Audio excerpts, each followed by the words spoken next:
Assalamu alaikum. I am Munize Jahangir and you're watching a special show that links Islamabad to Kabul. Pakistan and Afghanistan share a common tragedy, and that is the state of their women who still continue to battle with forces of intolerance. As the international forces gear up to pull out in 2014, there is a danger that regressive forces will be strengthened and women's rights in Afghanistan will be easily reversible. The question that we are asking today, that if the Taliban end up sharing power in neighboring Afghanistan, will it have a ripple effect in Pakistan that is already facing extremism and militancy? And will the women of Afghanistan and Pakistan have an opportunity to engage in politics in a way that they can change their destiny? Here in Islamabad, I have with me Asma Arbab Alamgir, a prominent leader of the Pakistan People's Party, former member of parliament, and she has been on the Standing Committee on States and Frontier Regions and on Social Welfare and Special Education. Seated right next to her, I have Samina Ahmed, who is the Project Director of South Asia of the International Crisis Group, a very well-known and a respected organization. Her team focuses on political security and stability issues in South Asia, including problems of Islamic extremism, domestic and regional terrorism, including US relations with authoritarian states and domestic insurgencies, and the risk of interstate conflict. Now we will cross over to my colleague, Mr. Sultan Zoy in Kabul. Mr. Sultan Zoy, who do you have over here? We have very, very special guests. And again, we have an audience full of students, of also women rights activists. It's over to you, Mr. Sultan Zoy in Kabul. Thank you, Muniza, and good afternoon to everybody over there and here. I also have a very prominent group of participants here. With me, Ms. Fawzia Kufi, a member of parliament, a very prominent member of parliament, and also the chairperson of the Committee for Human Rights, Women's Issue and Civil Society. Ms. Arya Najat, she's working for the Afghan government. She's a graduate of School of Government from Harvard University, and also she writes. Ms. Silay Ghaffar is a civil society activist, and she also represented the civil society in the Bonn II conference, very active in women's issue and civil society. And I have our participants in the audience also, members from the Afghan women organizations, from university students and graduates from various universities involved in society, in the Afghan civil society. I would like to thank your side of the panel and your audience also in advance. Thank you, Mr. Sultan Zoy. We also over here have NGOs, we have students, we also have women rights activists. But the first question that I think panelists here would also like to ask your panelists there, in fact, Fawzia Kufi once said that there was a time when she had nail polish on her nails and she could not go out and walk, that she was reprimanded by the Taliban. From the time then to when women were repressed under the Taliban regime to now, has there been a real change? We do see a lot of change, women going to school. We also see women's rights being enshrined in the Afghan constitution.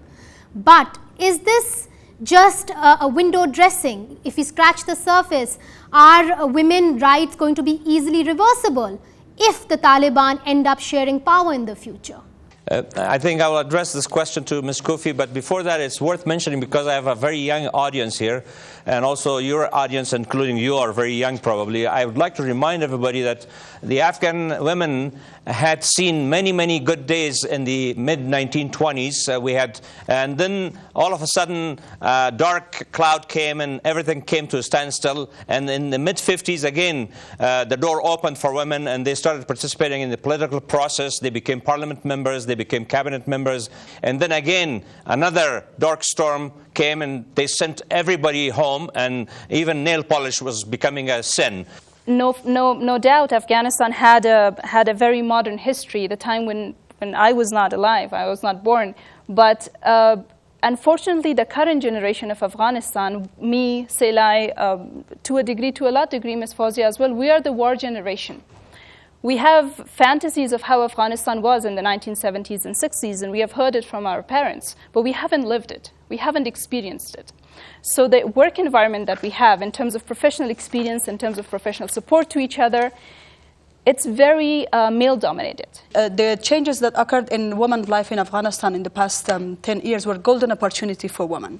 Not only institutional changes, but also societal changes, changes that are irreversible, changes that we cannot go back. We hope they're irreversible. We cannot go back and negotiate about those changes as we did in 2001. For instance, when you speak about the societal changes, you go to many places in Afghanistan, from north to south, from east to west. There are families who would like to send their girls to school. Yes, we have been victim of wrong politics of our governments, both in Afghanistan, and our leaders, both in Afghanistan and in Pakistan. If we recall, in 1970s and late 80s, plenty of money and blank checks came to Pakistan to be given to Mujahideen groups that were based in Pakistan. Some of them were given to Mujahideen groups that, to defeat communism, but some of them was used by the intelligence to promote extremism and to promote radicalism without ensuring the benchmarks of women's rights and human rights. Right. And right now, not only women in Afghanistan or people in Afghanistan, but people in Pakistan also suffer from the same.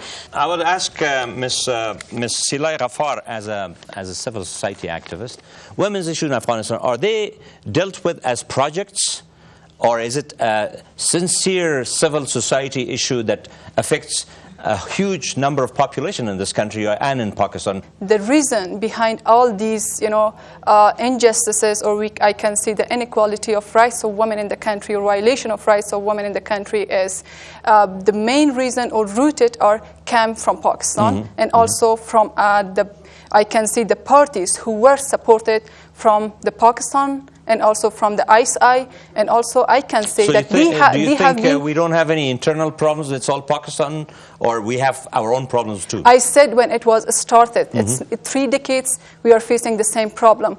One of the reasons that right now we are talking about the extremism, we are talking about the Talibanism, I don't know, we are talking about all these things. Actually, unfortunately, it happened during the Benazir Bhutto time, when it was sent, when the Taliban was the People's Party, we can see government at that time. But that now, how the when Taliban we're talking came. about today, yeah, today I'm talking today, coming to the today as well. I can see real changes in the life of Afghan women when it comes to the progress and the life of Afghan women, because we should not consider only Kabul, or we should not see only the big cities how the women are.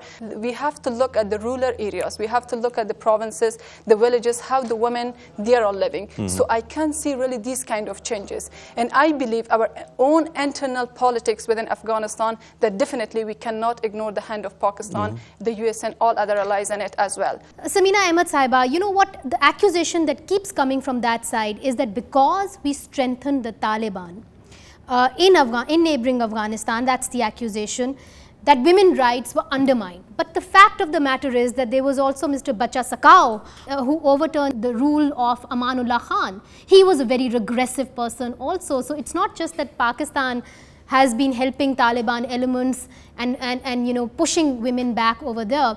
There seems to be also an internal problem in Pakistan and in Afghanistan. How do you see it? Is it as simple as that once we get a hold of regressive forces, we put them down, women's rights will flourish? Is it as simple as that? I think it's important to recognize the impact that Pakistani support for the Afghan Taliban or the Mujahideen has had on Afghanistan.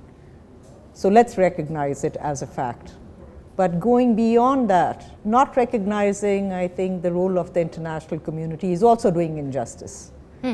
In the last 10 or 11 years, at least in the beginning, there was certainly an environment created for Afghan women to once again go back to work. That was a major step forward.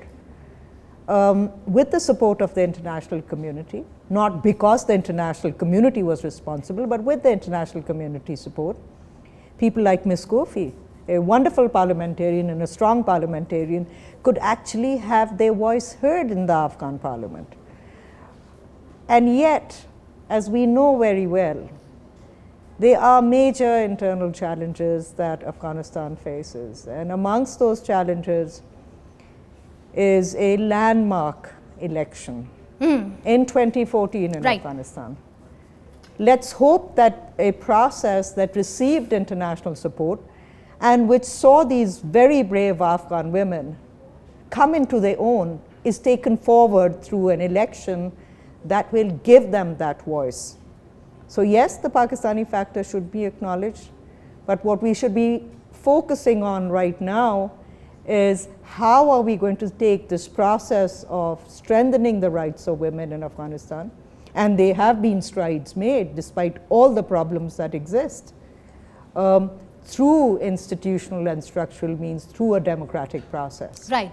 So that's a very important point. You know, Asma Arbab Saiba, what they said over there was that in the last 2 years, even Pakistan has seen corrosion of women's rights. Yes, your party says that you have but passed a lot of pro-women legislation, and we all know that.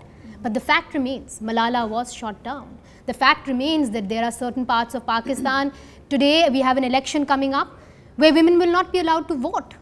So it's all very well to say, it's all very well to clap, pro-women legislation, but does it really have an effect on the ground, and why has it not had an effect on the ground? I do not agree with you, Manize, where our pro-women legislation has not had an effect on the ground. I think it has a very positive effect on the ground and on the territories in Pakistan, and especially in the north of Pakistan, especially in Balochistan, especially I hope to some extent in FATA also. We cannot disagree that the rules passed by the parliament don't have an effect.